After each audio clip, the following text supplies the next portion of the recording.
Hola a todos, ¿cómo van? Volví rápidamente porque veo que me voy y la discusión se pone interesante en el chat, entonces no quise perdérmela. Tenemos ustedes aquí a la profesora Mónica Totti a la risa. Em, unas precisiones en cuanto a lo que están diciendo ahí porque veo que están ustedes muy inquietos con eso y pues vale la pena, ¿no? Em, como dije en la hora anterior, cuando hablamos de izquierda y derecha estamos hablando del espectro ideológico. ¿El espectro ideológico qué es? Es una forma de agrupar discursos, partidos e ideas políticas en un grupo o en otro. ¿Sí? Partamos básicamente de eso. Em, entonces las ubica uno. Lo hace uno como si fuera una recta numérica. Entonces visualicen una recta numérica. Tiene el centro en el cero y hacia cada lado pues tenemos un extremo. Dependiendo de la idea y dependiendo del partido, de las ideas que tenga el partido, podemos ubicar en algún punto de esa recta numérica, ya sea hacia el extremo derecho o hacia el extremo izquierdo, que sería donde aparecerían esas flechitas que siempre hacemos en la recta numérica, ¿cierto? Cuando estamos hablando de partidos, pues a veces tenemos personas que dentro de un mismo partido tienen una tendencia más hacia un lado que hacia el otro, o sea, se inclinan. Por ejemplo, decían que es que los liberales son de izquierda, pues decían por allá, o que los liberales son de derecha. Mm, complicado, ¿sí? Porque hay liberales de izquierda, hay liberales de derecha. Entonces, lo único que puede uno partir es del centro y de los extremos. Y ahí ya cualquier categorización que uno haga hacia los centros, o así es que está un poquito más hacia el extremo, un poquito más hacia el centro, eso ya queda al campo de la especulación y es sumamente ambiguo. ¿En qué sentido? Podemos decir el extremo, la extrema derecha, o sea, los extremos son totalitarios. Eso sí lo podemos decir con certeza. Los extremos son totalitarios. Y en la sesión, en la hora anterior, explicaba más o menos qué era el totalitarismo y hablaba del texto de Hannah Arendt, que por ahí alguien también lo mencionaba, ¿cierto? Los extremos son totalitarismos. ¿Qué nos ha mostrado la historia en formas de gobiernos totalitarios? A la extrema izquierda nos mostró, ¿cómo decirlo? La Unión Soviética, ¿sí? Extrema izquierda. Corea del Norte, extrema izquierda, ¿sí? China, hasta momento de sus aperturas, podemos decir también extrema izquierda. Son totalitarios. Hay un sistema de partido único que lo controla todo. Todo. Recuerde que por eso es totalitario, porque lo controla todo. ¿Sí? En la extrema derecha, ¿qué vamos a encontrar? Vamos a encontrar fascismo, falangismo, vamos a encontrar nazismo. ¿Sí? Por lo general, estos totalitarismos derivan en formas violentas, que esa es otra característica. Los totalitarismos derivan en formas violentas, es decir, son violentos. Eso no tiene mayor explicación, ¿cierto? Entonces los extremos tienden a ser violentos. Entonces los fascismos pues van a tener a sus camisas negras, el nacionalsocialismo en Alemania va a tener a las camisas negras, porque también el totalitarismo de hecho tiene esa tendencia. Siempre hay una fuerza bélica violenta paraestatal. Y ojo, no estoy diciendo nada parecido a la realidad en Colombia. Paraestatal, porque es que cuando veamos la teoría del Estado, Max Weber va a decir, es que el Estado controla el monopolio de la fuerza, y ese monopolio de la fuerza se expresa o se manifiesta a partir de una institución, que es la fuerza, las Fuerzas Armadas, el ejército, pero los extremos tienen una tendencia, sobre todo la derecha, al monopolio de la fuerza paraestatal, ¿sí? O paramilitar, ¿sí? Entonces derivan en procesos de violencia. ¿Sí? En el caso de la extrema izquierda también se perseguía la oposición, también de una forma saltándose los procedimientos, las leyes y demás. Pasaba lo mismo, o sea, los extremos siempre son malos. Y en el caso de izquierda-derecha, son los extremos son totalitarismos, ¿vale? Ya ahí hacia el centro usted ya puede ubicar a esta gente donde le plazca. Si nos mantenemos en la teoría política pura como tal, izquierda no existe. La izquierda no existiría. Por lo menos en un país como Colombia la izquierda no existe. ¿Por qué? Porque tras la caída del muro de Berlín, ¿cierto? Esta teoría socialista y comunista que venía desde el siglo XIX no se consolidó y se vino al piso. O sea, China como país comunista se abrió al mundo y China de frontera para afuera es capitalista y frontera para adentro es comunista. Entonces eso va contra la teoría, ¿cierto? ¿Qué plantea, por ejemplo, los que dicen candidatos de izquierda en un caso como el colombiano? Vamos a sostener el Estado Social de Derecho. ¿Y qué es el Estado Social de Derecho? Un invento liberal. Y es un invento de los liberales después de la crisis del 29 para que los países no quisieran hacer revoluciones socialistas. Entonces ahí es donde empezamos a ver todas esas contradicciones como tal. Si me dice la izquierda, la centroizquierda, pero izquierda, no. ¿No? Incluso la gente que se hace llamar de izquierda, o sea, ya no es la izquierda del siglo XIX, ni siquiera la izquierda del siglo XX, ahora la izquierda viene a ser la centroderecha, por decirlo de alguna manera. Vienen a ser en el modelo económico los keynesianos, los socialdemócratas, los progresistas, esos son la izquierda. Entonces, si también lo miramos en un proceso histórico, los de la izquierda, que llaman izquierda hoy en día, no los aceptarían en el partido de izquierda hace 100 años. ¿Ven? Es que así es como va cambiando la política. Pero lo que pasa es que a veces los medios de comunicación no colaboran. Por eso yo tengo una férrea guerra casada contra periodistas y demás, porque es que muchos no manejan estos conceptos. Entonces hablan y hablan conceptos ambiguos que no tienen nada que ver, que están mal aplicados, que distraen, que confunden, que son eufemismos. Y pues la gente que no tiene pues esa formación va a caer ahí pues en el error, porque pues igual la culpa no la tienen, ¿no? Entonces, como tal, no podemos hablar de eso con tanta certeza porque es que todos estos procesos son cambiantes. Sí, entonces cuando dicen, no, es que allá gobierna la izquierda, ¿no? Son socialdemócratas. Es una forma como de centro izquierda, pero con unas cositas del liberalismo de derecha. Sí, o sea, es como... Es ecléctico, como que toma las cosas buenas de todo y lo implementa. Para mí la socialdemocracia es eso. Toma lo bueno de cada uno y lo mete ahí. A veces cuando veamos ahorita la posguerra, vamos a ver la solución que dieron a la crisis económica del 29 y ahí es cuando surge el Estado Social de Derecho. Y el Estado Social de Derecho es un invento del liberalismo, del capitalista, es un invento capitalista para evitar que después de la crisis los países quisieran hacer revoluciones de tipo socialista y comunista. Entonces, como dicen vulgarmente, o sea, les dieron pasto para mantenerlos ahí calmados. Y eso es el Estado Social de Derecho. Lo que pasa es que en nuestra Constitución, ese Estado Social de Derecho se viene a consolidar a mediados del siglo XX, pero en nuestra Constitución lo vienen a poner apenas en el 91, o sea, casi en el siglo XX. Entonces, sí, a veces, pero entonces nos han vendido la idea que defender el Estado Social de Derecho es izquierda. Tristemente nos han vendido eso y pues eso no casa. Pero entonces, la certeza, vuelvo y concluyo con eso para meternos ya en el tema de hoy. La certeza, ¿cuál es? Está el centro, que nadie es de centro. Y hay una frase muy popular, la voy a buscar aquí en el celu porque es muy bonita y de pronto a la profe Moni le gusta, porque es pura literatura. ¿Qué tiene que ver con eso? O sea, en política, lo poco que yo sé y he estudiado, lo poco que alcancé a estudiar en ciencia política, es que el centro, esa vaina es muy complicada. Es un ideal. Y como si han estudiado, por ejemplo, ustedes allá a Platón, eso de lo ideal es sumamente complicado. Hay una frase que dice lo siguiente: los confines más oscuros del infierno están reservados para aquellos que eligen mantenerse neutrales en tiempos de crisis moral. Dante Alighieri. O sea, viene desde el Renacimiento. Entonces, en política es muy jodido. La verdad, yo personalmente y profesionalmente yo no creo en eso. ¿Sí? ¿Listo? Ahí lo único que puede hacer es uno es identificar qué necesidades tiene usted como ciudadano y buscarlas en el discurso. Y ahí sí participa. Es lo único que uno puede hacer. Aquí no nos podemos vender utopías para que no se maten allá los unos con los otros. Si somos de derecha, somos de izquierda, no.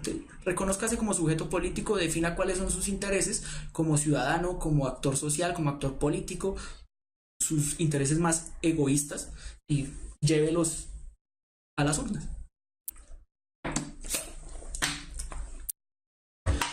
Me pregunta que, por ejemplo, Angela Merkel, ¿por qué parece la presidenta de Alemania y no lo es? Lo que pasa es que a veces en estos sistemas, cuando se conjuga el federalismo con el parlamentarismo y demás, y la forma de gobierno donde existe la figura del el primer ministro es el jefe del gobierno, o sea, el que toma las decisiones. El presidente sería el jefe de Estado, o sea, el que firma las decisiones. Entonces, a veces, pues cuando el carácter del primer ministro es tan marcado, toma tan buenas decisiones, pues el presidente pasa de agache. En el caso de Alemania no es primer ministro sino canciller, pero eso es una cosa que cuando veamos sistemas y regímenes políticos, que lo veremos más adelante, pues nos queda más claro. No se preocupen, no se preocupen. O sea, yo trato de verlo todo aquí, pero es que no puedo hacerlo todo en la misma clase. Pero va a estar. Lo que por eso les decía, todo su bachillerato se pasa en puntaje nacional. Denle like allá al video. Sí, dice que no. El problema es que el asunto es que en Alemania al canciller al primer ministro se le llama canciller. Es el primer ministro, lo que llaman canciller. A Hitler lo eligieron como canciller, porque pues así es como ascienden los dictadores. Una forma, ¿no? A través de las urnas. Bueno, listo, ya aquí porque este tema también es buenísimo y me toca irme a las 8:30 porque el camino es largo y soy pobre y vivo lejos. Listo, entonces vemos la Primera Guerra Mundial. Esto nos trae al siglo XX. Llegamos al siglo XX y era lo que yo decía anteriormente en relación al siglo XX corto. El siglo XX corto va a empezar en 1914, según papá, sensei, Dios, Eric Hobsbawm, para mí. ¿Sí? Después de Eric Hobsbawm la historia se puede ir a dormir. Entonces, él nos va a decir, con la Primera Guerra Mundial va a suceder una cosa. La primera vez que vamos a tener a todo el mundo metido en una confrontación bélica. ¿Resultado de qué? Del modelo de la industrialización inglesa y resultado de las ideas de la Revolución Francesa. Entonces lo interconecta todo. Yo, verdad, este libro para mí es fabuloso, sensacional. Lo mismo el de las tres eras anteriores, la era de las revoluciones, la del capital y la del imperio. Esos son severos ladrillos, pero usted los lee y eso es... Ahí está todo. Usted no necesita más. Y Eric Hobsbawm falleció hace unos pocos años, en paz descanse. Me encanta el método y me encantan sus libros. Entonces dice, las rivalidades entre las potencias europeas, que veíamos cómo se repartían el mundo en una mesa, en una torta, con cuchillos y con regla, y por eso las fronteras de África hoy en día son... mire el mapa de África, ahí rapidito en Google, mapa de división política de África, y usted ve muchas de las fronteras son completamente rectas. Se las repartieron en una mesa. Hay gente que dice que no, que eso es un proceso más complejo. No, se la repartieron en una mesa, porque por eso están rectas. ¿Sí? Si hubieran tenido en cuenta ríos y demás, hubieran hecho una misión, van y exploran. Mira, por aquí pasa el río. No. Una regla, una mesa. Entonces hay rivalidades. ¿Por qué? Porque como dice el título de una película de James Bond, el mundo no basta. Y el capitalismo y el sistema industrial siempre busca generar mayor y mayor riqueza.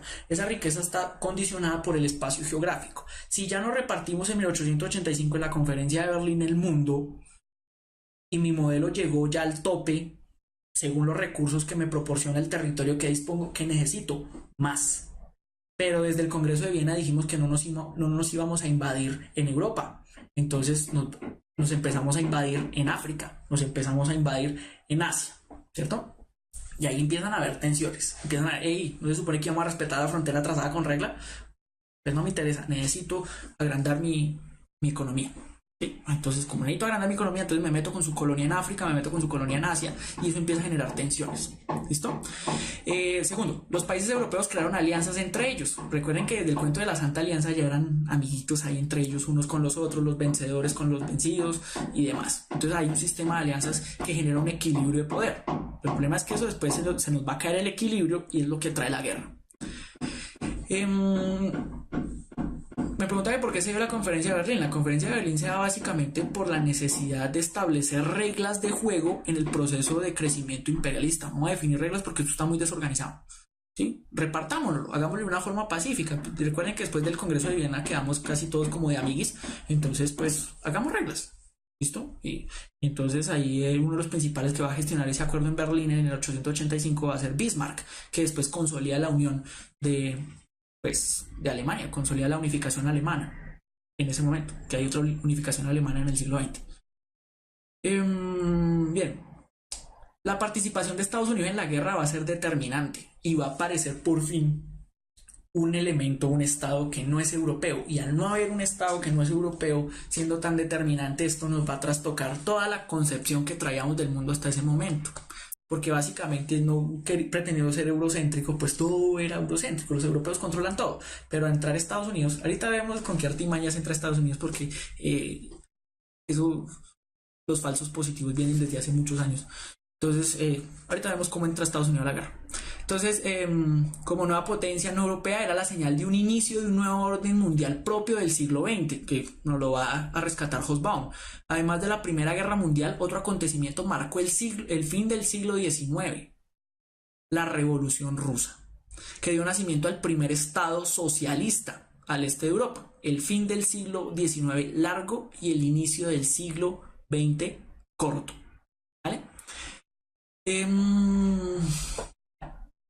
Listo. Aquí vemos los inicios del siglo XX, entonces las tensiones sociales, políticas, económicas del siglo XIX se acumulan, estallan en la Primera Guerra Mundial.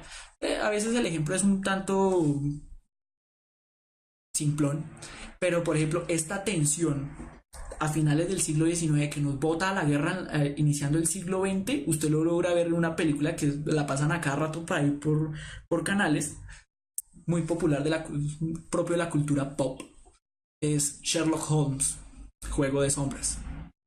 Ahí usted ve esa película y entiende cómo era la tensión en ese tiempo.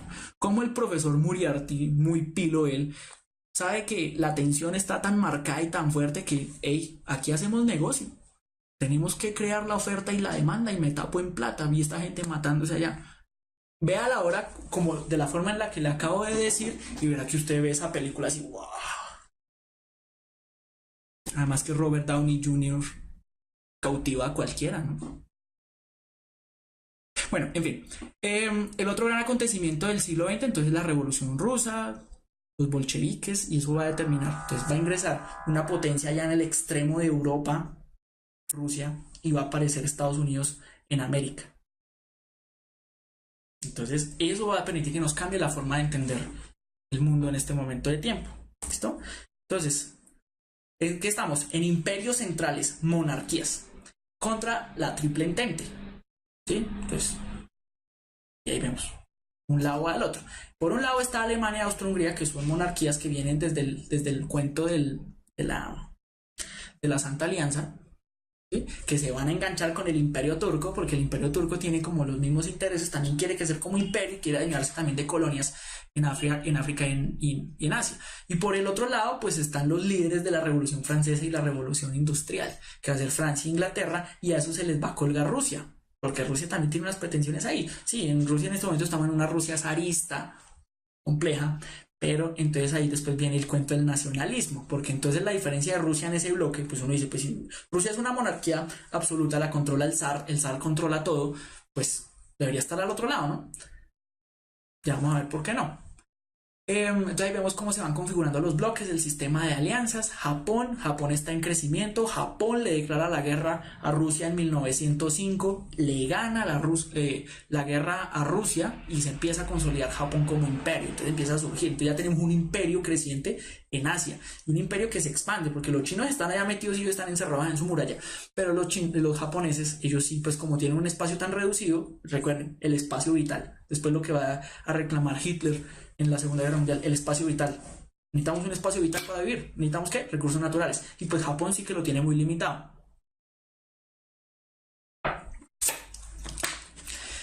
Cristian Torres, no de golpe. Rusia no pasa del zarismo al socialismo. Hay un periodo de guerra civil en la mitad que también es muy interesante. Ahorita, si nos alcanza el tiempo, lo miramos. Entonces, la época de la paz armada, que todavía estamos entrando a la Primera Guerra Mundial. Lo fascinante de la Guerra Mundial no es tanto la guerra para mí, sino cómo llegamos allá. Entonces está la Triple Entente, Gran Bretaña, Rusia y Francia. Triple Alianza, Alemania, Austria-Hungría e Italia. Italia se acaba de consolidar también. Giuseppe Garibaldi logró unificar todas esas provincias y ciudades-estado italianas en un solo reino. Entonces ellos también quieren crecer, todos quieren crecer. Entonces van a haber unas crisis políticas, una crisis política en 1905 en Marruecos, una crisis en Bosnia-Herzegovina, Primera y Segunda Guerra en los Balcanes, y el asesinato en Sarajevo, lo que siempre hemos escuchado del archiduque Francisco Fernando, que lo mataron, pobrecito él. Sí, pues eso es coyuntural. Listo, entonces tenemos por un lado las disputas imperialistas por conquistar más territorio y por el otro lado hay una cosa que yo denomino, y a los estudiantes les da risa, que es la guerra de los panes. Digo, la Primera Guerra Mundial es la guerra de los panes. ¿Por qué? Porque recuerdan el cuento del nacionalismo. Entonces ese nacionalismo, bueno, ahí Cristian Torres pregunta que si la Santa Alianza es la misma Triple Entente. No, no. O sea, esa alianza ya se empieza a fragmentar un poco, sobre todo porque miren a Rusia al otro lado, ¿sí? Pero Rusia hizo parte de los que vencieron a Napoleón y hacía parte de la Santa Alianza, pero Rusia termina en el otro lado y ya vamos a ver por qué. Por el cuento de la guerra de los panes.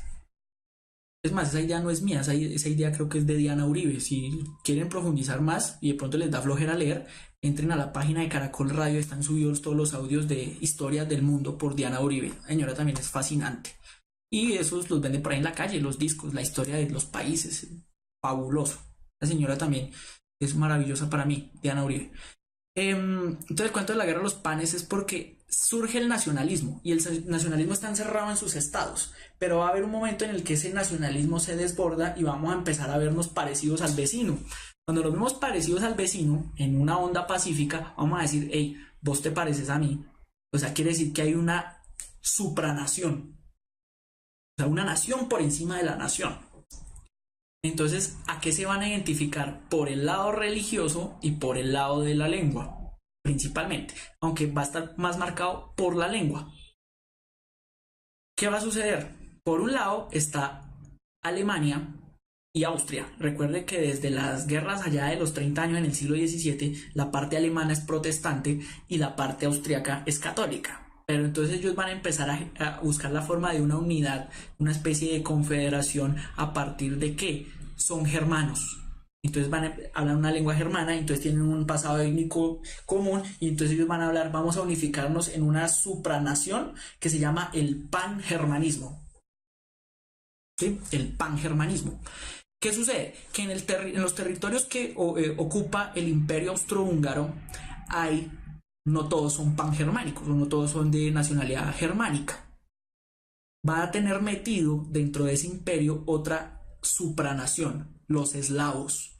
Los eslavos vienen desde el primer cisma del cristianismo en el siglo IV, V, ¿cierto? Ellos van a ser ortodoxos, es un cristianismo ortodoxo. Van a hablar una lengua eslava. ¿Cuáles son las lenguas eslavas? El ruso, el serbio, el croata, el ucraniano, ¿sí? Entonces, por eso digo la guerra de los panes. Los bloques se terminan formando a partir de los panes. Los que defienden el pangermanismo, Alemania y Austria, contra la máxima potencia que defiende el paneslavismo, que va a ser Rusia. Entonces, por eso Rusia rompe con la lógica de la Santa Alianza y pasa al otro bloque. ¿Listo? Entonces por eso es de los panes, porque es el pangermanismo contra el paneslavismo. ¿Y qué es lo que sucede el 28 de junio de 1914 en Sarajevo? Asesinan al archiduque Francisco Fernando, que era el único heredero al trono del imperio austrohúngaro pangermánico. ¿Dónde lo matan? En Sarajevo, es decir, Serbia. Los serbios estaban en la lógica de un movimiento revolucionario que se llama la Mano Negra, que busca el paneslavismo. Y entonces ahí es donde ese es el florero de Llorente, esa es la gota que derrama el vaso en ese momento, ¿sí? Entonces ahí es donde los que están a favor del pangermanismo se van a ir a apoyar a Austria y los que están a favor del paneslavismo se van a ir a apoyar a Serbia y ahí se polariza la cosa.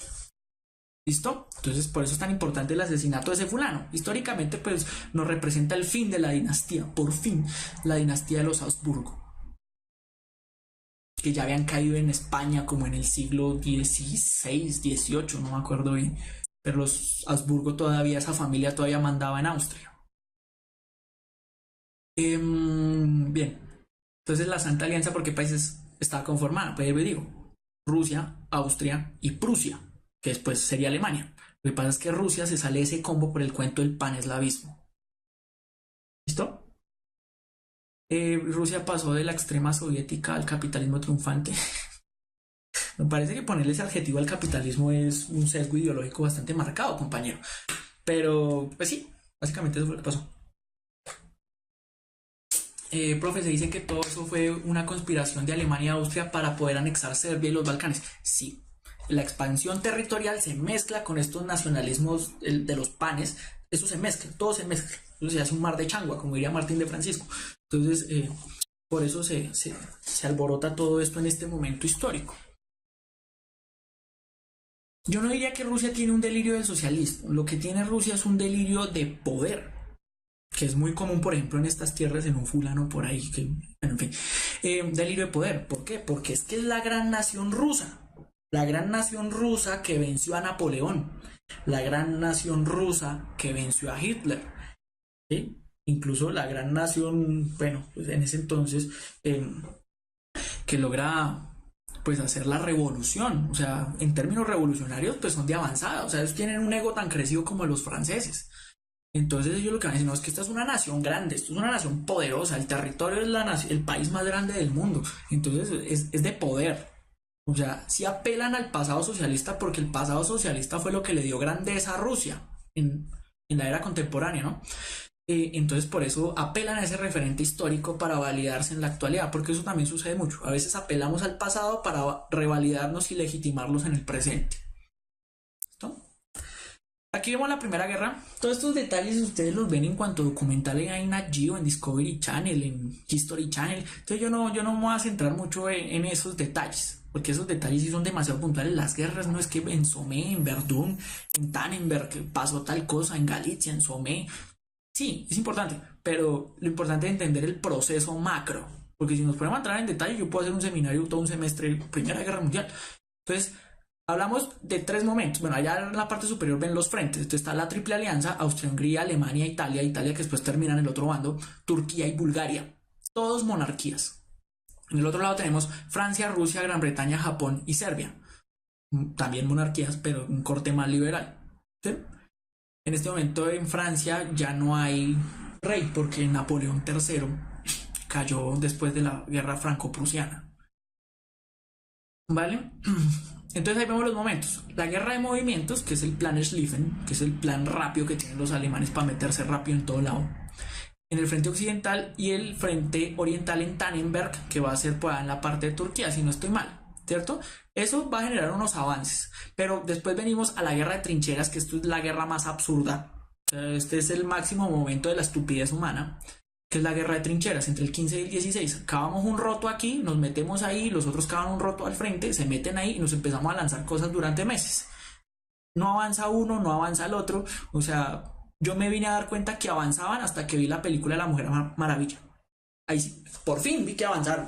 De resto, una guerra completamente sin sentido. ¿Listo? La guerra de trincheras. Es una guerra completamente absurda. O sea, es una guerra de lanzarse bolitas de papel y nunca avanzar. Y morían ahí, como dice Andreus. Después viene el decisivo año del 17, porque en el 17 Rusia se va a salir del bando de la alianza. Perdón, de la entente. Ya vemos por qué. Y sale Rusia, entra a Estados Unidos. Y eso también nos va a marcar un derrotero. Porque pues esto es lo que va a marcar la salida, la derrota ya de la triple alianza. Que esta parte del final pues se va a conocer como la caída de las águilas. Porque las águilas era el símbolo de los imperios. Entonces cuando caen estos imperios que todavía nos suenan a Santa Alianza, absolutismo y demás, van a decir, cayeron las águilas. ¿Listo? Entonces de Rusia se sale de la guerra, firma el acuerdo de Brest-Litovsk, sacan a Rusia de la guerra, liderado por un tal Vladimir Ilich Ulyanov, y sacan a Rusia de la guerra. Estados Unidos, allá viendo la posibilidad de negocio, dice que le hundieron un barco, el tal Lusitania, que después se supo que ellos mismos se lo hundieron para poder entrar en la guerra y convencer a la gente allá de Estados Unidos que apoyara la causa. Si no me creen, no me lo invento yo. Lean el texto de La otra historia de los Estados Unidos de Howard Zinn, y ahí el hombre lo cuenta, cómo ellos mismos se hundieron el barquito para decir que habían sido los alemanes y entramos a guerra. Lo mismo pasó con los mexicanos y les robaron el 70% del territorio. Llevaron las tropas allá a la frontera y se inventaron que los mexicanos dispararon y entraron. Como cuando dijeron que habían armas de destrucción masiva en Irak. Esos son mis amigos los gringos. Bien, entonces tenemos el proceso. Entonces termina la Primera Guerra Mundial, viene Versalles. Versalles solamente es el tratado en el que pierden los alemanes. porque como pueden ver ahí al final hay tratado con cada uno. Esto fue un tratado que se hizo con cada uno de los bandos. Entonces está en Versalles el tratado con Alemania, en Saint Germain con Austria, en Trianon con Hungría, en Sèvres con Turquía, en Neuilly con Bulgaria. Y aquí ya vemos a Austria y a Hungría separados porque perdieron la guerra y lo primero que se hace es se disuelve el imperio austrohúngaro. ¿Sí? Entonces, por un lado los austriacos y por el otro lado los húngaros, que incluso los pobres húngaros estaban era ahí arrastrados porque los austriacos son germanos. En cambio, los húngaros son magiares, o sea, tienen un origen étnico distinto, pero pues como quedaron ahí dominados y eso era lo que quedaba del Sacro Imperio Romano Germánico, entonces pobres húngaros la cargaron hasta el fin de la Primera Guerra Mundial. ¿Vale?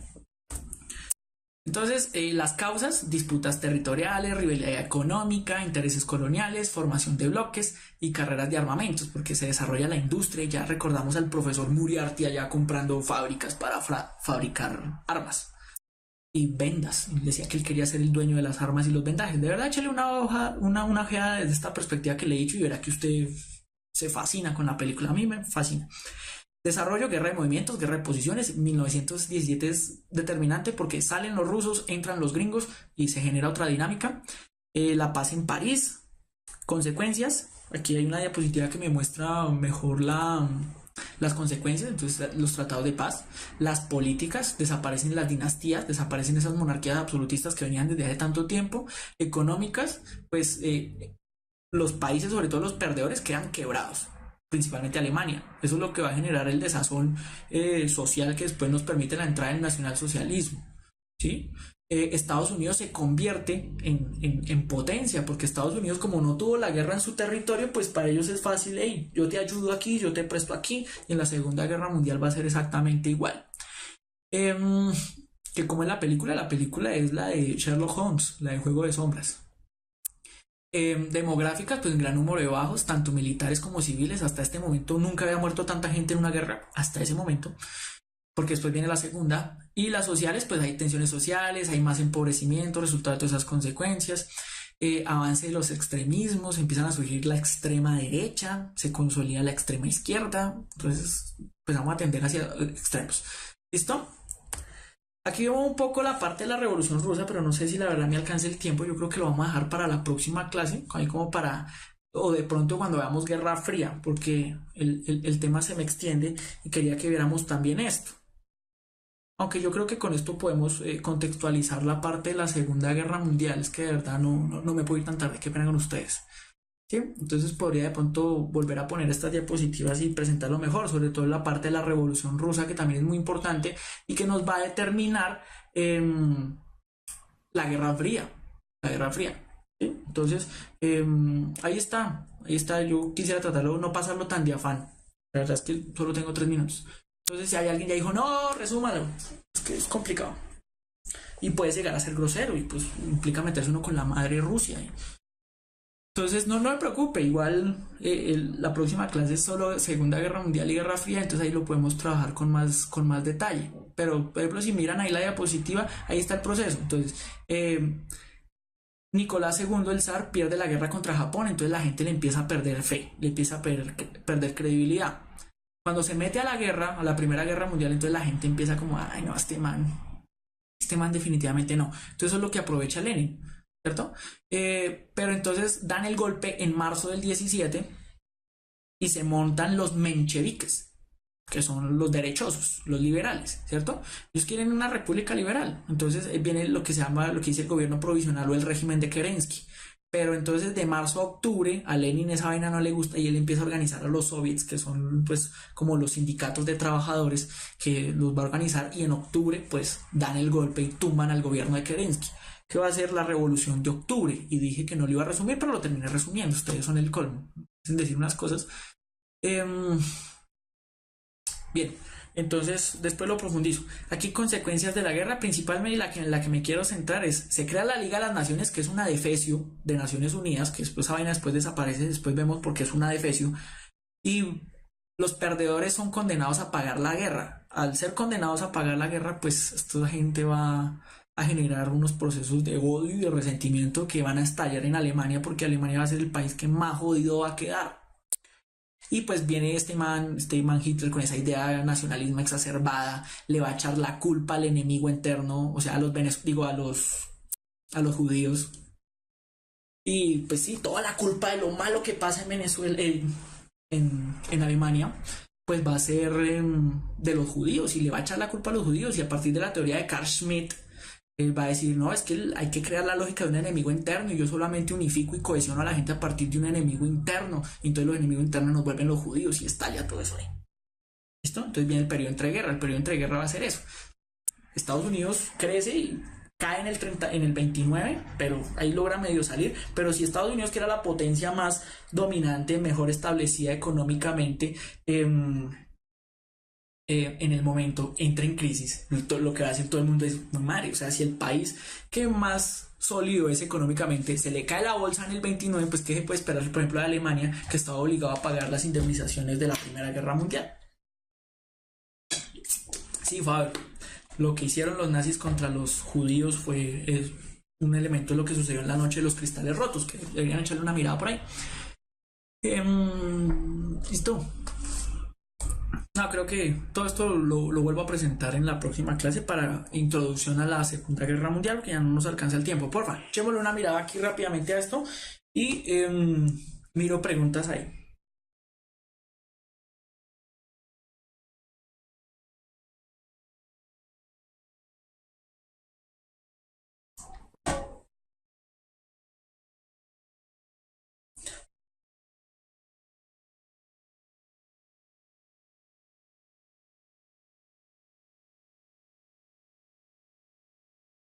Entonces, bueno, voy a omitir el contexto. Dice, de acuerdo con esto, una de las causas de la Primera Guerra Mundial sería. Ahí nos hace una contextualización en cuanto a lo que es la larga, la mediana y la corta duración. La corta duración es lo que entendemos por coyuntura, o sea, un momento preciso y específico. ¿Sí? Le pregunta ya qué es lo de Jutlandia. Es un proceso que teníamos aquí en la Primera Guerra Mundial. Vemos rapidito porque yo veo que ya como varias veces que aparece, ¿cierto? Es un proceso, una guerra, una batalla, si no estoy mal. Sáquenme de la ignorancia, la verdad. Hasta donde recuerdo es un proceso bélico que sucedió en ese momento de la guerra de posiciones o la guerra de trincheras. Pero no lo manejo. Me pueden corchar, me pueden corchar. Me encanta que lo hagan. Bien. Entonces aquí vamos a decir que básicamente la respuesta es la B. El asesinato del archiduque Francisco Fernando de Habsburgo, heredero al trono austrohúngaro, porque es un hecho de coyuntura. Yo lo dije y es el florero de Llorente, es la gota que derrama el vaso. ¿Sí? Es lo que va a estallar la guerra de los panes, que se va a juntar con la guerra por la industrialización de las colonias. ¿Ven? Entonces, el desarrollo de la industria armamentista de las potencias sí también sucede, pero eso no es coyuntural. Eso es un proceso que viene desde la revolución industrial. C, la rivalidad económica por el dominio territorial africano entre Francia, Alemania y Gran Bretaña, eso viene desde la conferencia de Berlín, así que tampoco es coyuntural, ¿cierto? Y las sanciones impuestas a Alemania por el Tratado de Versalles, eso es después de la guerra, no antes de. ¿Listo? Ojo, hagamos siempre ese proceso de argumentar por qué las otras no, y verá que ahí es más educativo, porque a veces si reducimos el hecho a solamente encontrar la opción correcta, no, expliquémonos a nosotros mismos por qué carajos esas otras no son, y ahí es cuando nos damos cuenta que de verdad sí sabemos. ¿Listo? Vamos a mirar la siguiente pregunta. Esta también es como por el control de lectura. ¿A qué se refiere coyuntural? Como lo decía la pregunta, lo coyuntural es lo que sucede en un momento específico, ¿sí? En un momento determinado. O sea, no es un proceso histórico que viene de hace décadas, de hace siglos. No, es una cosa que pasa hoy en este instante. Entonces, por ejemplo, lo que sucedió con el archiduque Francisco Fernando es una cosa coyuntural, porque es una cosa que pasó ahí en ese momento. O sea, la conspiración contra él no se venía gestando de un siglo atrás, sucedió en ese momento específico. ¿Sí? Entonces, por eso es coyuntural. De pronto, cuando hablaba del texto de la dinámica del capitalismo de Fernand Braudel, él nos está contando ahí en qué consiste la larga, la mediana y la corta duración. Echémosle una mirada para entender mejor cómo se analizan los procesos históricos a partir de si lo analizamos desde larga, desde corta o desde mediana duración. La corta es la coyuntura, lo que sucede en el instante. La mediana, entonces ya empezamos a mirar más atrás en el tiempo y pues llegar al proceso de larga. ¿Sí? Porque pues analizamos los procesos dependiendo de qué hechos vamos a meter en ese análisis. Lo coyuntural es el momento, es el hecho, es el acto, ¿vale? Eso es lo coyuntural. Entonces, una causa de la Primera Guerra Mundial, que asesinaran al archiduque, pero eso es coyuntural porque eso sucedió en un momento específico. ¿Qué es lo de mediana y larga duración? Toda la explicación del proceso de la revolución industrial, el colonialismo, el imperialismo, cómo se reparte en África y demás. Eso sería parte de un proceso más largo. Entonces, en esta tenemos qué desventajas presentó para la guerra de trincheras, la guerra de trincheras para el desarrollo del conflicto bélico, pues que no avanzaban. Era una estrategia rápida pero costosa, no rápida no era porque no avanzaban. B, era una estrategia lenta pero con firme defensiva. Pues puede ser, pero era una estrategia desconocida por todos, ninguna de las anteriores. Sí, muy bien lo que decía ya en el ICFES, nunca es ninguna de las anteriores. Muy bien por el que hizo esa observación. ¿Sí? Entonces ya tienen un datico ahí. Nunca esa opción de respuesta es correcta. En este caso era una estrategia lenta pero con firme defensiva. Sí, defendámonos, no hagamos nada. Es como si en fútbol nos metiéramos todos dentro del arco para que no quepa el balón. Sí, es ultra defensiva, pero no nos garantiza nada. Listo, muchachos. Entonces la próxima clase nos encontramos para ver pues lo que nos lleva a la Segunda Guerra Mundial y la Guerra Fría. Cualquier inquietud, comentario, duda, sugerencia a sociales y ciudadanas @puntajenacional.co. No olviden darle like al video, compartir esta vaina, hacernos famosos para ver si nos dedicamos a otra cosa. No, mentiras. Siempre digo lo mismo, yo ya en estar aburrido de mi mismo chiste pendejo. Entonces, nos vemos de hoy en 8, ya saben cuál es la temática, la aviso con tiempo porque yo sé que hay mucha gente que le fascina eso y podemos charlar un ratico respecto a eso, ¿vale? Entonces a todos ustedes que tengan muy buena noche, feliz fin de semana, esperamos verlos aquí la próxima semana muy puntualitos y nada, compartan esta vaina para hacernos famosos. A todos, chaito, numeral quiero mi kit. Bien, ahí yo tengo en cuenta unos que son muy preguntones y hacen muy buenas preguntas, entonces aquí lo podemos socializar con los profes para decir que esas personas van sí o sí por el kit, ¿vale? A todos ustedes, feliz fin de semana.